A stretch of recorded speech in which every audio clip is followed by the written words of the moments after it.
चलो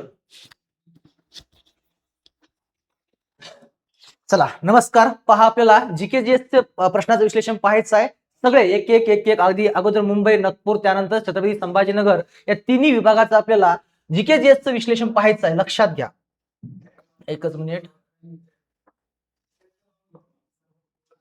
हा पहा पहिला प्रश्न इथं होता. पहिला प्रश्न होता की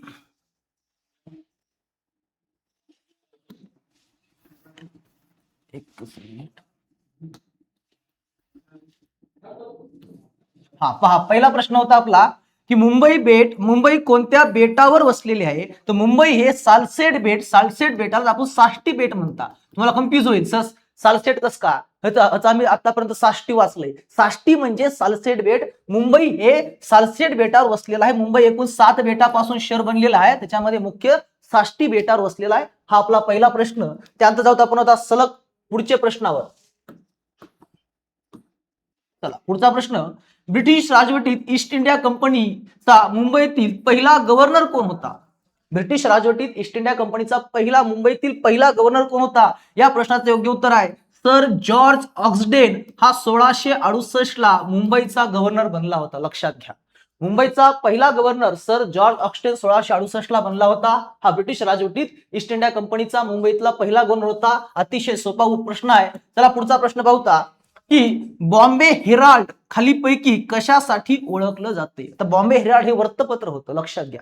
आणि हे बॉम्बे हेराल्ड हे मराठी भाषेचं वर्तमानपत्र नव्हतंच, हिंदी भाषेतलं नव्हतं. म्हणजे हा ऑप्शन कटला. आता हे मुंबईतलं सर्वात जुनं वर्तमानपत्र होतं. मान्य आहे, हे पण उत्तर बरोबर आहे. मुंबईतील पहिलं इंग्रजी वर्तमानपत्र आहे, हे सुद्धा बरोबर आहे. पण आपल्याला पहा लक्षात घ्या की बॉम्बे हेराल्ड ठीक आहे. उत्तर कोणतं येऊ शकते ही संभाव्य आन्सर की आहे.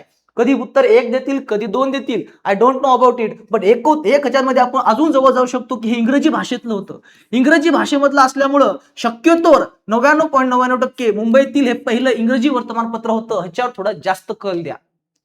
उत्तर ए पण येऊ शकते, उत्तर बी पण येऊ शकते, पण जास्त भर आपला हे बी वर असला पाहिजे. मुंबईतील हे पहिलं इंग्रजी वर्तमानपत्र होतं. हे संभाव्य आन्सर असेल. शेवटी जे उत्तर देईल न्यायालय ते सर्व आहे. आपण काय सर्व नाही.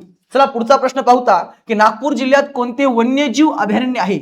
आता इथं सुद्धा उत्तर 2 आहेत. पेंच वन्यजीव अभयारण्य आणि उमरेड करांडळा वन्यजीव अभयारण्य. पण इथं आपण जर म्हणलं वन्यजीव अभयारण्य तर उमरेड करांडळा वन्यजीव अभयारण्य यायला पाहिजे, कारण पेंच हे राष्ट्रीय उद्यान आहे. हे पहिलं कारण. पेंच हे राष्ट्रीय उद्यान आहे आणि वन्यजीव अभयारण्य हे उमरेड करांडळा आहे. त्यामुळे यानुसार उत्तर 2 यायला पाहिजे. आणि दुसरी गोष्ट सांगतो की उमरेड करांडळा वन्यजीव अभयारण्य हे प्रॉपर नागपूर जिल्ह्यामध्ये आहे. आणि हे जे पेंच वन्यजीव अभयारण्य आहे हे नागपूर पासून काही जवळ आहे, अंतरावर आहे. म्हणून यानुसार सुद्धा उत्तर सी यायला पाहिजे. शेवटी न्यायालय हे सर्व आहे. आपण आपलं काम दिलेलं आहे. उत्तराचं सी असायला पाहिजे उमरेड करांडळा वन्यजीव अभयारण्य, कारण आपल्याला वन्यजीव अभयारण्य विचारले, राष्ट्रीय उद्यान विचारलेलं नाही. उत्तर यायला पाहिजे सी. चला अशा प्रकारे हे झाले आपले नागपूर मधले प्रश्न. चला आता पाहूया उच्च न्यायालय मुंबई मधले प्रश्न. हे झाले नागपूर हा खंडपीठाचे प्रश्न. आता पाहूया मुंबई उच्च न्यायालयाचे प्रश्न. चला पहिला प्रश्न आपल्या समोर असा आहे की मुंबई शहर आणि मुंबई उपनगर जिल्ह्याचे एकत्रित क्षेत्रफळ किती. मुंबई शहर आणि मुंबई उपनगर पासून बनते बृहन्मुंबई. मुंबई शहर आणि मुंबई उपनगर पासून बनते बृहन्मुंबई. आणि दोघांचं एकत्रित क्षेत्रफळ आहे ते म्हणजे 603 चौरस किलोमीटर. सोपा प्रश्न आहे. 603 चौरस किलोमीटर हा उत्तर आहे. पुढचा प्रश्न पाहूया 18व्या क्रमांकाचा. गेट वे ऑफ इंडिया हे स्मारक खालीपैकी कोणत्या राज्याच्या भेटीच्या स्मरणात बांधले गेले होतं.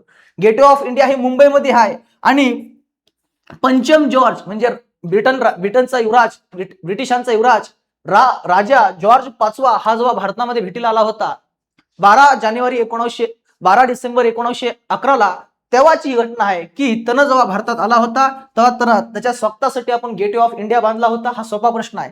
पुढचा प्रश्न. हजी अली दर्गा कोणत्या भागात आहे. हजी अली दर्गा हा महालक्ष्मी म्हणजे मुंबई चर्चगेट जवळ आहे. उत्तर काय आहे महालक्ष्मी मुंबई चर्चगेट जवळ आहे. चला पुढचा प्रश्न पाहूया. पहा पुढचा प्रश्न आहे की मुंबईत कौटुंबिक न्यायालय कोणत्या भागात आहे. मुंबईमध्ये कौटुंबिक न्यायालय हे वांद्रे भागामध्ये आहे. नुकतंच आपण ते एक ते मुंडे केस पाहिली होती. ते कोणती धनंजय मुंडे यांची पत्नीची जी केस होती कौटुंबिक न्यायालयामध्ये वांद्रे या भागामध्ये आली होती. तेव्हा ते बातम्यामध्ये सुद्धा वांद्रे न्यायालयाने हा निर्णय दिला, वांद्रे न्यायालय हा निर्णय दिला. तर वांद्रे चर्चेमध्ये होतं. मुंबई कौटुंबिक न्यायालय वांद्रे भागामध्ये. चला अशा प्रकारे हे झालं मुंबई उच्च न्यायालयाचे प्रश्न. आता पाहूया उच्च न्यायालय खंडपीठ नागपूरचे प्रश्न पाहू GK/GS चे, लक्षात घ्या. आता 17वा प्रश्न, नागपूरमधील 0 माईल स्टोन हे कशाचे प्रतीक आहे? पहा, आपल्या भारतामधलं एकदम सेंटरचं ठिकाण, भारताचं एकदम सेंटर ठिकाण, त्याला म्हणतो आपण 0 माईल स्टोन. आणि हे आपल्या भारताचं भौगोलिक केंद्र आहे, हे सेंटर आहे. भारताचं भौगोलिक सेंटर असल्यामुळं त्याला उत्तर येते भारताचं भौगोलिक केंद्र. पुढे पहा, नागपूरचे हवामान कसे आहे?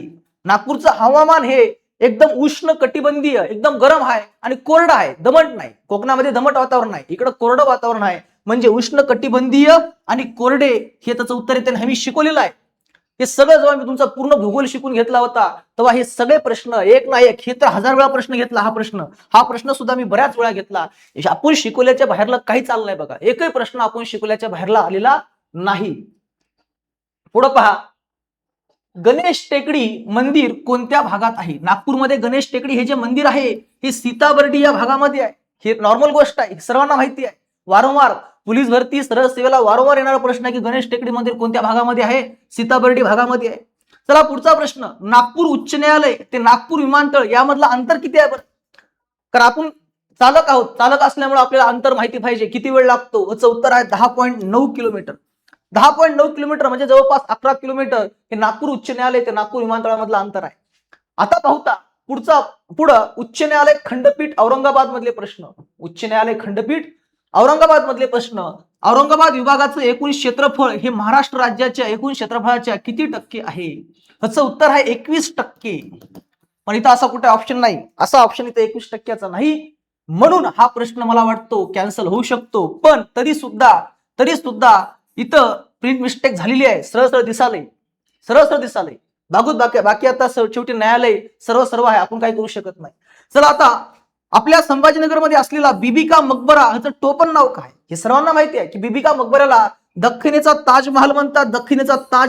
बीबी का मकबऱ्याला संभाजीनगर मधला दख्खनीचा ताज म्हणतात बीबी का मकबऱ्याला. चला पुढचा प्रश्न पाहूता, औरंगाबाद उच्च न्यायालय ते चिकलठाणा विमानतळ यामधलं अंतर किती आहे? विमानतळामधलं आणि औरंगाबाद उच्च न्यायालयामधलं अंतर किती आहे असा प्रश्न आलेला आहे. आणि या प्रश्नाचं योग्य उत्तर आहे ते म्हणजे 5.2 किलोमीटर. 5.2 किलोमीटर हे योग्य उत्तर आहे. समजलं का?